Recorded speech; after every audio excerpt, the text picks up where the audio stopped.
পদবন্ধে দ্বিতীয় স্কন্ধ ভাগৱত মহাধৰ্ম যিখিনি বাণী এইখিনি আমাৰ গগৈ বাপজনাই আপোনাক সবক আগবঢ়ালে, আপোনাক সবে শ্ৰৱণ কৰিলে, নিশ্চয় আপোনাক সব উপকৃত হৈছে। যাই নহওক আমি আমাৰ সীমিত জ্ঞানেৰে অকণমান ইয়াৰ লগতে সংযোগ কৰিব বিচাৰিছোঁ। ভুল কুটি আপোনাক সবে মাৰ্জনা কৰিব। জয় জয়তে আমি এটা কথা সকলোৱে উপলব্ধি কৰোঁচোন, ভাগৱত এই 5টা পঞ্চাক্ষৰী শব্দটোই গুৰুজনাই বা মহামুনি শুকদেৱে এই শব্দটিনো কেলে ব্যৱহাৰ কৰিলে, কিয় কৰিলে? এই শব্দটিৰ বিপৰীতে আৰু অসংখ্য শব্দ আছে। বিশেষকৈ আমাৰ অসমীয়া ভাষাটোত প্ৰায় 1 লাখৰ ওপৰত শব্দ আছে। তাৰ পৰা ভাগৱত শব্দটোনো কিয় বাছি ল'লে গুৰুজনাই, এই ক্ষেত্ৰতে অকণমান আমি আগবঢ়াইছোঁ। ইয়াত সংস্কৃত শ্লোকেৰে আমাক সিদ্ধান্ত দিছে, ভাকাৰম ভাবুক জ্ঞেয়ম গকাৰম জ্ঞানোদ্ভৱম ওকাৰম বৈষ্ণৱ জ্ঞানম তকাৰম তত্ত্বদৰ্শনম ভকাৰং ভাবুক জ্ঞেয়ম। অৰ্থাৎ ভ শব্দটোৱে আমাক ভাবিবলৈ কৈছে। আপোনাক সবে লক্ষ্য কৰিব, এজন মহাবিজ্ঞানী যিজনে কিবা এটা বস্তু আৱিষ্কাৰ কৰিবলৈ যাওঁতে অন্ততঃ বছৰ বছৰ ধৰি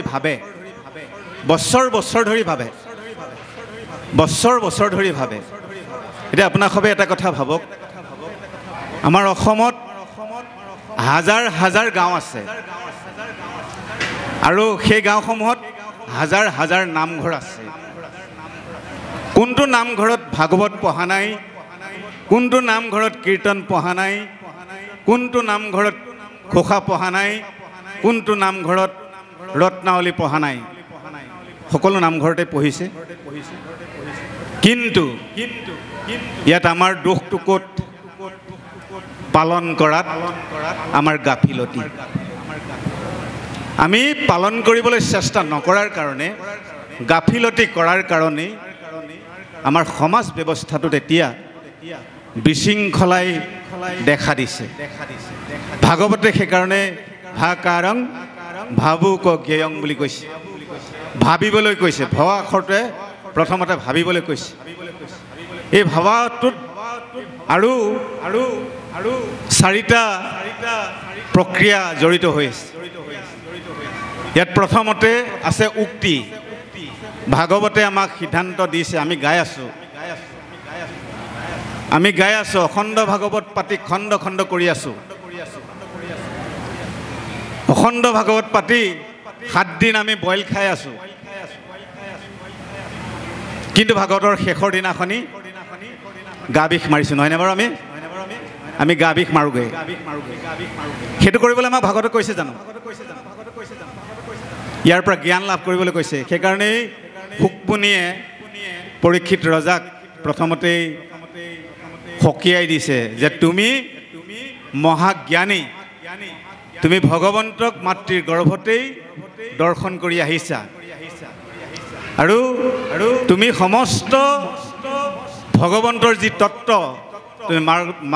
মাতৃৰ গৰ্ভতেই দৰ্শন কৰি আহিছা। আৰু তোমাক কিবা কৈ বুজাবলগীয়া, শিকাবলগীয়া আমাৰ নাই। কিন্তু প্ৰশ্নটো যিটো কৰিছা এইটো মানৱ কল্যাণৰ বাবে, মানৱ জীৱ কল্যাণ সাধন কৰিবৰ বাবে তুমি প্ৰশ্নটো কৰিছা। বাৰু যাই নহওক, মই যথাযথ উত্তৰটো দিবলৈ মই চেষ্টা কৰিম।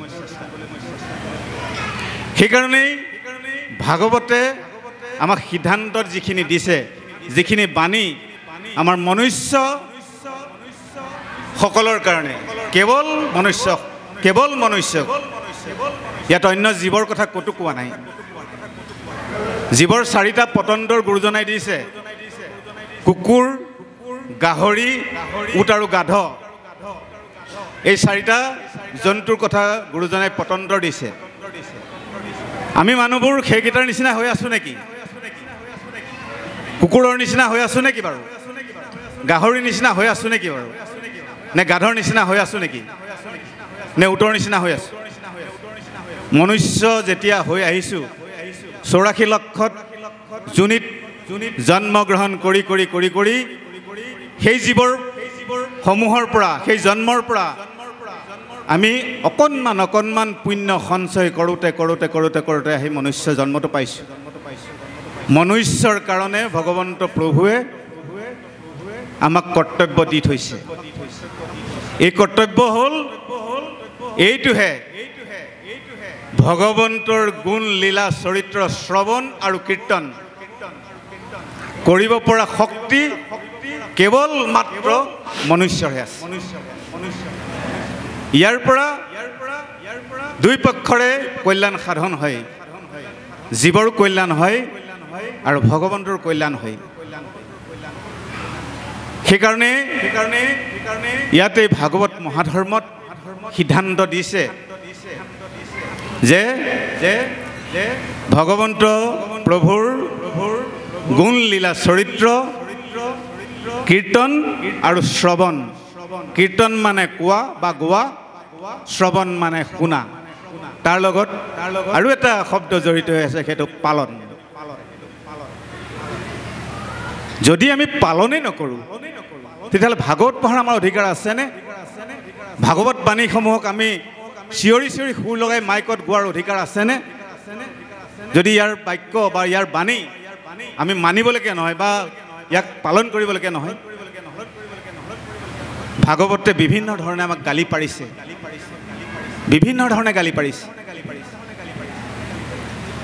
আৰু এই গালিবোৰ অন্তত ভকতীয়া ভাষাৰে গালি পাৰিছে আমাক হিংস্ৰ স্বভাৱেৰে বা হিংস্ৰ ৰূপেৰে আমাক গালি পৰা নাই ভকতীয়া ভাৱেৰে গালি পাৰিছে এই গালিবোৰ অন্তত আমি ইয়াক অনুভৱ কৰি অনুধাৱন কৰি আমাৰ মনুষ্যৰ জীৱনটোক যাতে আমি প্ৰাণ থকালৈকে অৰ্থাৎ জীয়াই থকাৰ আগমুহূৰ্তলৈকে আমি যাতে ভগৱন্তৰ গুণ লীলা চৰিত্ৰ কীৰ্তন আৰু শ্ৰৱণ কৰিব পাৰোঁ তাৰহে আমাক উদাহৰণ সহকাৰে আমাৰ ভগৱন্ত প্ৰভুৱে কৃপালু গুৰু শ্ৰীমন্ত শংকৰদেৱে মহাপুৰুষ বঢ়াৰপু মাধৱদেৱে প্ৰতি পদে সকীয়াই দিছে আঙুলিয়াই দিছে মাধৱপুৰুষে আমাক পোনপটীয়াকৈ এটা কথা কৈছে অ কৃষ্ণ এক দেৱ দুখ হাৰি কালা মায়াদিৰো অধিকাৰী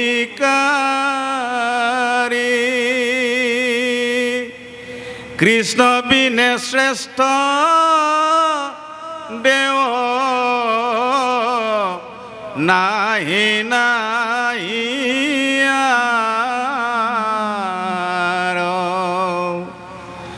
সৃষ্টি স্থিতি অন্তকাৰী দেৱ তান্ত বিনে আন নাহি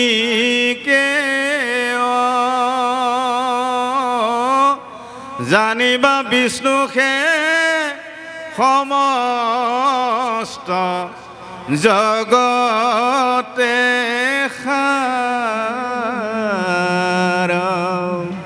মাধৱপুৰুষে আমাক ক'লে কৃপালু গুৰুজনাই কৈছে এক দেও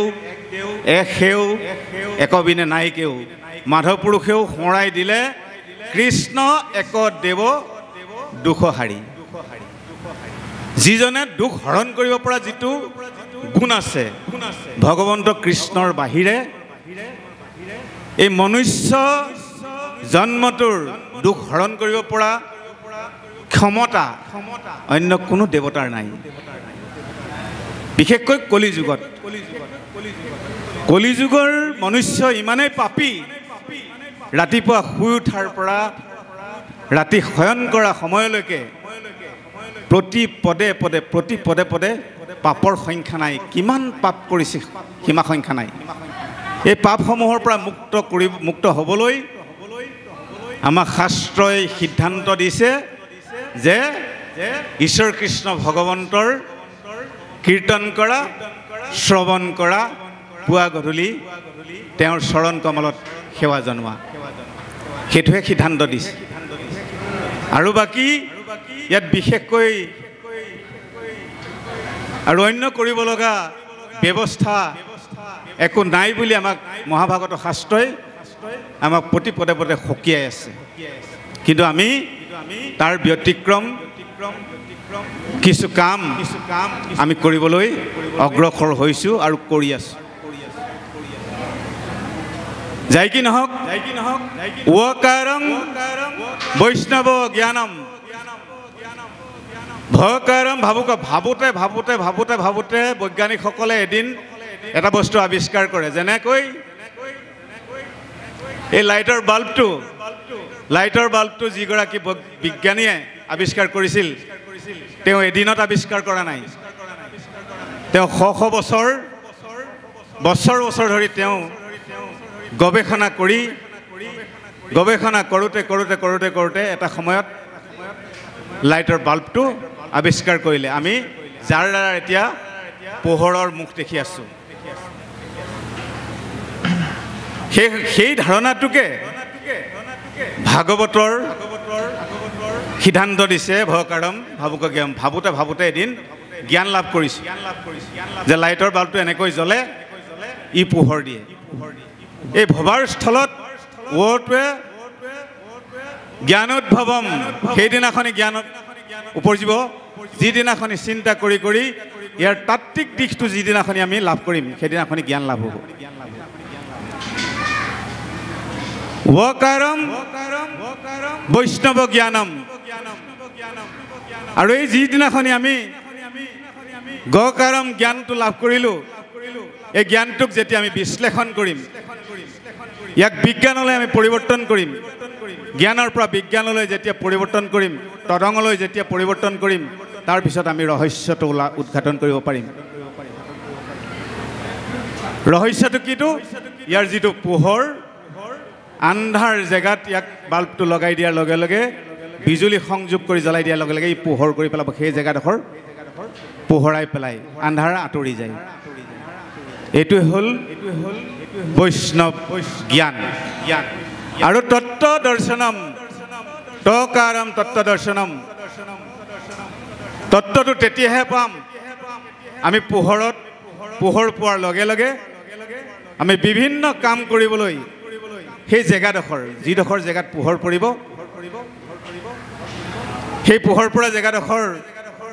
জেগাডোখৰত আমি বিভিন্ন প্ৰকাৰে বিভিন্ন কাম কৰিবলৈ আমি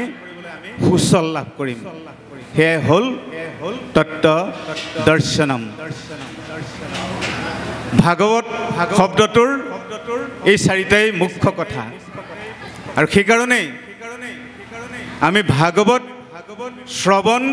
আৰু কীৰ্তন কোনোবাই কীৰ্তন কৰিছে নিজে যদি শ্ৰৱণ কৰিছোঁ শ্ৰৱণ কৰা মানে কি তাক যদি পালন কৰিছোঁ ইয়াৰ ভিতৰত যদি যি সোমাই দিব পাৰিছোঁ সোমাই ৰাখিব পাৰিছোঁ তেতিয়াহ'লে আমি তত্ত্ব দৰ্শন কৰিম এয়াই ভাগৱতৰ সিদ্ধান্ত এতিয়া দ্বিতীয়তে আৰু এটা কথা ইয়াত ভকতি শব্দটো ওলাইছে ভকতি মানে কি ভকতি নামঘৰলৈ আমি আহি বাৰ্ষিক নাম বুলি বা আমাৰ গৃহত এষাৰ বাৰ্ষিক নাম বুলি আয়োজন কৰাটোৱে আমাৰ ভকতি নেকি 1 কুইণ্টেলমান মগুমাহ গোটাই লৈ হাতেৰে খামুচি নোপোৱা জেহাজী কল গোটাই লৈ হোটেলৰ পৰা 1 টিংমান ৰসগোল্লা আনি লৈ খোৱাটোৱে আমাৰ ভকতি নেকি কেতিয়াও নহয়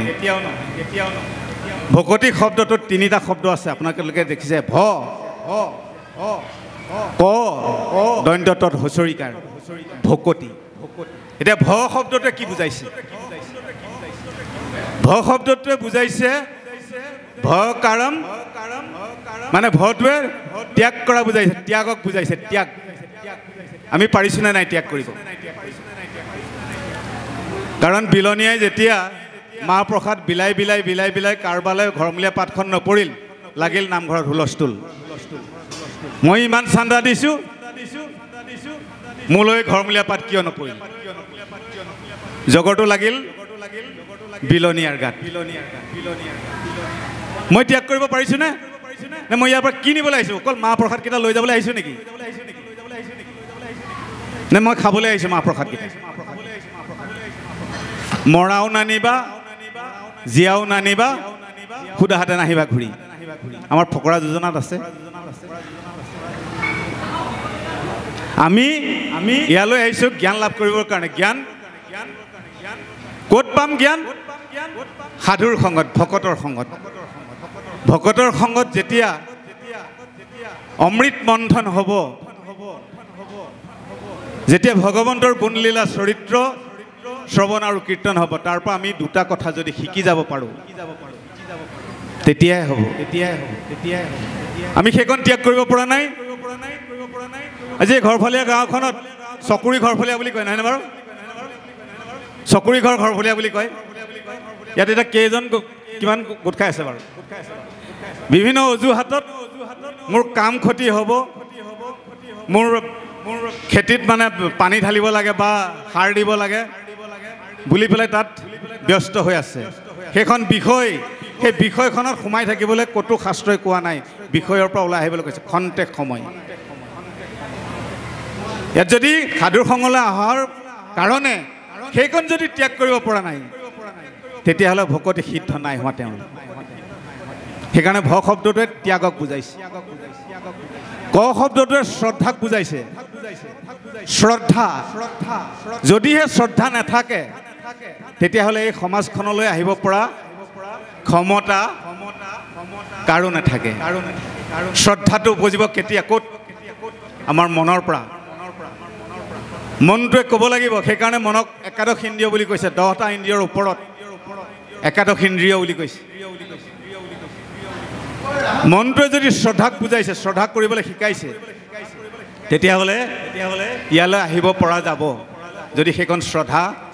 উপজে ক শব্দটোৱে সেই শ্ৰদ্ধাটোক বুজাইছে আৰু দন্ত তত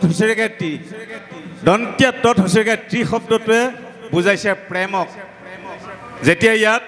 আহি মই প্ৰেমাস্পদ নহওঁ ভকতৰ বাক্য শুনি বা ভকতৰ বাণী শুনি যদি মই আপ্লুত হোৱা নাই মোৰ কাণত যদি টোপত খলা মৰা দি বিন্ধিছে টোপত খলাই বিন্ধা দি বিন্ধিছে যদি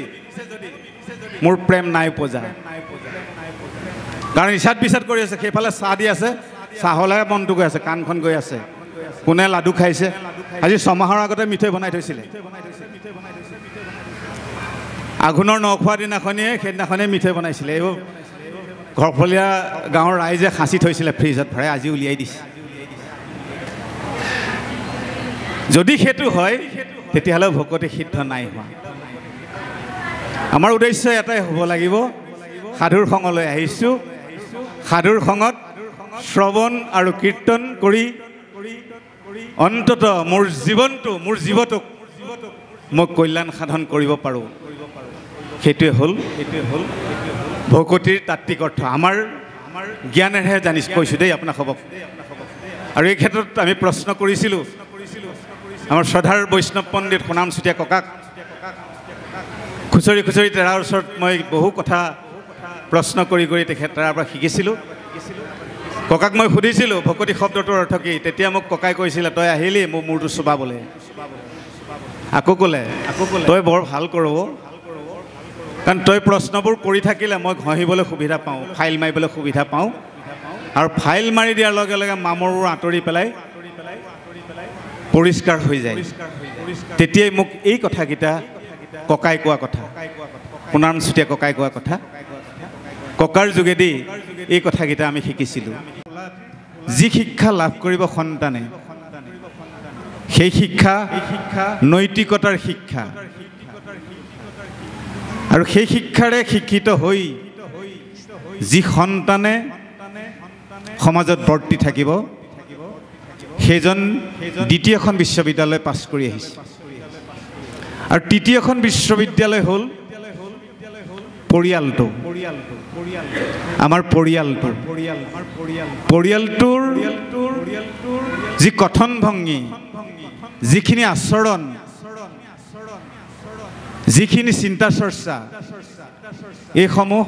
সন্তানে অনুকৰণ কৰে। আৰু সেই সন্তানে পিছত বৃদ্ধকালত আমি পিতৃ মাতৃৰ হাঁহ হুমুনিয়া কাঢ়িলে একো লাভ নহয়, যদিহে তৃতীয়খন বিশ্ববিদ্যালয় পাছ নকৰে সন্তানে। বুঢ়াকালত নি পেলাই গছ তলত এৰি থৈ আহিলে, বৃদ্ধাশ্ৰমত থৈ আহিলে বুলি যদি আমি হাঁহ হুমুনিয়া কাঢ়োঁ, একো লাভ নাই। যদিহে তৃতীয়খন বিশ্ববিদ্যালয় আমি সন্তানক পাছ কৰাব নোৱাৰোঁ, তেতিয়াহ'লে আমি হাঁহ হুমুনিয়া কাঢ়িব লাগিব। আৰু চতুৰ্থখন বিশ্ববিদ্যালয় হ'ল আমাৰ সমাজখন। সমাজখনৰ প্ৰত্যেকজন চিন্তাশীল অগ্ৰণী ব্যক্তিয়েই সমাজৰ প্ৰতিজন সন্তানক যদি সুশিক্ষাৰে শিক্ষিত কৰি নিনিয়ে, তেতিয়াহ'লে সেই সমাজখনেও এদিন চকু পানী টুকিবলগীয়া হয়। উদণ্ড অবৈষ্ণৱ সন্তান যেতিয়া এটা বংশত জন্ম হয়, সেইসকলৰ পিতৃ মাতৃ যিসকল আছে স্বৰ্গত যদিও থাকে, তাক নৰকলৈ ধাৱমান কৰে। ইয়াৰ উদাহৰণ প্ৰহ্লাদে দি থৈ গৈছে। অবৈষ্ণৱ পুত্ৰ যদি উপজে বংশত, স্বৰ্গহন্তে পিতৃক পেলাৱে নৰকত। এই চতুৰ্থখন বিশ্ববিদ্যালয় যদি আমাৰ সমাজখনে, আমাৰ উঠি অহা প্ৰজন্মক যদিহে আমি সুশিক্ষাৰে শিক্ষিত কৰি পেলাই আগবঢ়াই নিব পৰা নাই, তেতিয়াহ'লে আমাৰ সমাজখন বিশৃংখল হৈ থাকিব। আমি কওঁ নল মৰিব গজালি উপজিব, এইটো মিছা কথা। মই আজি ঘৰফলীয়া বৰনামঘৰত ঘোষণা কৰিছোঁ, আৰু মই 20 বছৰ সময় দিছোঁ। 20 বছৰৰ পিছত আমাৰ এই নামঘৰৰ ব্যৱস্থাটো নাথাকে, আপোনাক সবে লক্ষ্য কৰিব। কাৰণ নাম প্ৰসংগৰ ব্যৱস্থাটো নাথাকে। ডিজে লগাব বা অন্য কিবা লগাব, নাম প্ৰসংগ কৰিব, ডিস্কো ডেন্স কৰিব, আৰু মাছ মঙহ গোটাই লৈ ঈশ্বৰ উপাসনা কৰিব। চাই থাকিব আপোনাক সবে। যি ধৰণে আমাৰ সমাজ গতি কৰিছে, যি ধৰণে আমাৰ সমাজৰ ব্যৱস্থাটো ধাৱমান হৈছে, আৰু 20 বছৰ সময় দিছোঁ। মই হয়তো নাথাকিবও পাৰোঁ, মই এতিয়া 60 বছৰ বয়স হ'ল, 20 বছৰ চাগে নাথাকিম। আৰু যিসকল থাকে দেখিবগৈ চাগে। আমি সেৱা জনাইছোঁ আপোনাক সবৰ চৰণত। অন্ততঃ ভাবক, প্ৰত্যেকজন সচেতন ব্যক্তিয়ে ভাবক, আমাৰ অদূৰ ভৱিষ্যতে আমি নৱপ্ৰজন্মক অন্ততঃ সাংসাৰিক যিটো ৰীতি, সাংসাৰিক যিটো নৈতিকতা, ইয়াত 4টা বস্তুৰ কোনো মূল্য নাই, 4টা কথাৰ। এক হ'ল জ্ঞানহীন ধৰ্ম। যি ধৰ্মত জ্ঞান উপজা নাই, সেই ধৰ্ম কেতিয়াও ধৰ্ম নহয়, জ্ঞানহীন ধৰ্ম। দ্বিতীয় হ'ল নৈতিকতাহীন শিক্ষা। যিমানেই শিক্ষিত নহওক, তেওঁৰ পাছত অসংখ্য নেগুৰ লাগি গৈ থাকক, ডক্টৰেট, কিবা BLL, LLB, কিবা কিবি বহুত হৈ যাওক, MA, LLB। যদি নৈতিকতা শিক্ষাত নাই, সেই শিক্ষাৰ কাহানিও মূল্য নাই। অগ্ৰণীসকলে, শিক্ষিতসকলে যদি সমাজক জ্ঞান দিব পৰা নাই বা সমাজখনক আগুৱাই নিব পৰা নাই, সেই শিক্ষাৰ মূল্য নাই। আৰু তৃতীয়টো কথাৰ মূল্য নাই, মূল্যহীন ৰাজনীতি, মূল্যবিহীন ৰাজনীতি। যি ৰাজনীতিজ্ঞই ভোটাৰক মূল্য দিব পৰা নাই, যি ৰাজনীতিজ্ঞই ভোটাৰক শ্ৰদ্ধা কৰিব জনা নাই, যিসকল ভোটাৰৰ পৰা ভোটৰ ষ্টাম্পেৰে তেওঁ ৰাইজৰ প্ৰতিনিধি হৈ পেলাই ৰজা হ'ল, সেই ৰজাই যদি প্ৰজাক যদি সন্মান দিব পৰা নাই, প্ৰজাক যদি সুখে দুখে মাত দিব পৰা নাই, সেই ৰাজনীতিজ্ঞৰ ৰাজনীতিৰ কোনো মূল্য নাই। এইটো লিখি থক আপোনাৰ সবে। আৰু চতুৰ্থটো কথাৰ মূল্য নাই বিবেকহীন আনন্দ। বিবেকহীন আনন্দ কেতিয়া অকণমান ডিঙিত গিলি লোৱাৰ লগে লগে ৰঙা পানীৰ বটলটো লৈ পেলাই অকণমান গিলি লোৱাৰ লগে লগে যি আনন্দ কৰা হয় খন্তেকীয়া আনন্দ মনত ৰাখিব সেই সময়টোত তেওঁতকৈ ৰজা নাই হাম ৰজা কোন বাহাদুৰ বুলি চিঞৰে কোনোবাই ক'ব খেলডাল লৈ মই পুৰা গওঁ নহয়নে বাৰু সেই আনন্দৰ কোনো মূল্য নাই এইটো কথা আপোনাক সবক কৰজোৰে মিনতি জনাইছোঁ আপোনাক সবে ভাবক সমাজখন অন্তত আমাৰ সুশৃংখলিত পৰিশীলিত আৰু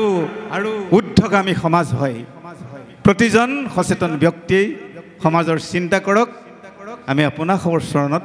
কৰপতে নিবেদন জনাইছোঁ আৰু শেষত আপোনাক সবক জনাইছোঁ যাতে কাৰোবাৰ যদি কিবা প্ৰশ্ন আছে আপোনাক সবে প্ৰশ্ন কৰিব পাৰিব আমাৰ গগৈ বাপ আছে গগৈ বাপে নিশ্চয় উত্তৰ দিব গগৈ বাপে